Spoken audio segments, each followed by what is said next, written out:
Club के जो founder हैं राव गुल बहार साहब, उन्होंने एक बहुत प्यारा चमन यहाँ पर सजाया है और उस चमन के हम लोग दर्शक हैं और आज हम इसे जी रहे हैं। मैं जब से मेरी शादी एडवोकेट इंतखाब आज़ाद से हुई है तब से मैं पत्रकारिता को जी रही हूँ 24 घंटे। तो मैं ये कहना चाहूँगी कि किसी भी लोकतांत्रिक देश में जो पत्रकारिता है वो उसकी लाइफलाइन होती है। सरकार से लेकर जनता तक, आम लोगों तक जो बात होती है वो सरकार से आम लोगों तक पहुंचती है और आम लोगों की जो समस्याएं हैं, जो बातें हैं, वो सरकार तक पहुंचती हैं। और सबसे बड़ी बात यह है कि जो इतिहास गवाह है कि जितने भी दुनिया में, विश्व में जितने भी देश हैं जहाँ जहाँ क्रांति हुई है उसमें सबसे अहम भूमिका अगर किसी ने निभाई है तो वो पत्रकारों ने निभाई है, मीडिया ने निभाई है। उसमें प्रिंट मीडिया हो, इलेक्ट्रॉनिक मीडिया हो। भारत भी इस देश में, आपको याद है 1947 से पहले जितनी भी क्रांति, जब हमारा देश आज़ादी के लिए चल रही थी तो उस टाइम पे जो संपादक थे हमारे, वो अपनी जान हथेली पर रखकर वो निष्पक्ष होकर लिखते थे। और एक जो कलम होता है पत्रकार का, वो एक तलवार की धार के जैसा होता है और बहुत सोचने समझने के बाद बड़ा निष्पक्ष होकर उसको लिखना होता है। और आज जो वर्तमान में हम पत्रकारिता को देखते हैं, चाहे वो प्रिंट मीडिया है या इलेक्ट्रॉनिक मीडिया है, तो वहाँ आप देखेंगे तो चंद लोगों ने, जैसे कहते हैं ना, एक मछली पूरे तालाब को गंदा करती है, चंद लोगों ने पत्रकारिता को बदनाम करने का काम किया है और ये बहुत अफसोस की बात है। मैं ये कहना चाहूँगी कि जो पत्रकार हैं वो इस देश की लाइफलाइन जैसे हैं।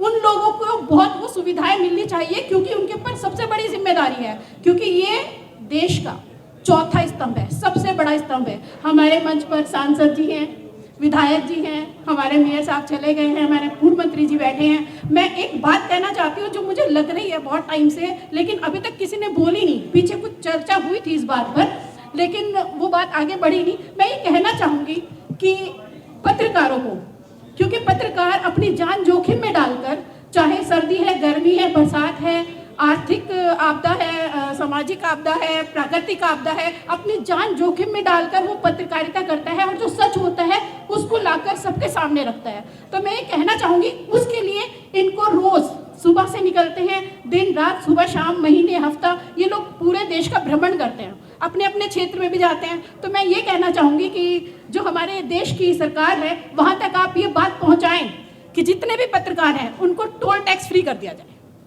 कम से कम वो आने जाने की तो कम से कम आप उन्हें सुविधा दें ताकि वो अपनी बात लिख सकें।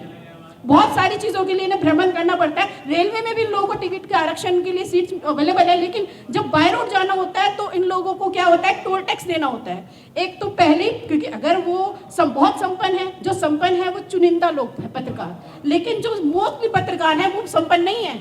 वो शायद 2 वक्त की रोटी के लिए भी जद्दोजहद कर रहे हैं, उन्हें अपना परिवार भी पालना है, उन्हें देश की समस्याओं को आम जनता के सामने भी रखना है, आम जनता की समस्याओं को सरकार तक भी पहुंचाना है, और एक सिपाही का काम वो करते हैं। तो उनकी कम से कम, हम बहुत सारी चीज़ें अगर उन्हें नहीं दे सकते तो कम से कम टोल टैक्स फ्री कराने की बात आप ज़रूर संसद में उठाएं इन लोगों के लिए कि टोल टैक्स कम से कम इन लोगों के लिए फ्री हो, ये अपनी बात कह सके। और मैं अपने भाइयों को यही कहूँगी, जितने भी हमारे पत्रकार बंधु हैं, कि आप लोग, आपके कंधों पर बहुत बड़ी जिम्मेदारी है और ये जिम्मेदारी जो है वो आप हम लोगों तक, हम जब सुबह को उठते हैं या हम टीवी देखते हैं, टीवी पर न्यूज़ देखते हैं या फिर हम अखबार में पढ़ते हैं, तो ये सारे आपके कलम से लिखे हुए थे जो कि हमारे जो मस्तिष्क है, जो हमारा मानसिक पटल है, उस पर छप जाती हैं। तो आपकी हर न्यूज़, आपकी जो एक विचार जो हम पर आता है, आप हमें, आप जो है वो हमारा माइंड मेकअप करते हैं। एक पत्रकार, एक संपादक, पत्रकारिता चाहे वो प्रिंट मीडिया है, इलेक्ट्रॉनिक मीडिया है, वो हमारे माइंड पर एक छाप छोड़ जाती है। तो मैं आप लोगों से यही कहूँगी कि आप ज़्यादा से ज़्यादा सच लिखें और जो हकीकत है वो जनता की आम समस्याएं ऊपर तक पहुँचाएं, ऊपर की जो नीतियाँ हैं वो यहाँ तक लाएं। इन्हीं शब्दों के साथ मैं अपना बात पूरी करती हूँ और राव गुल बहार साहब को एक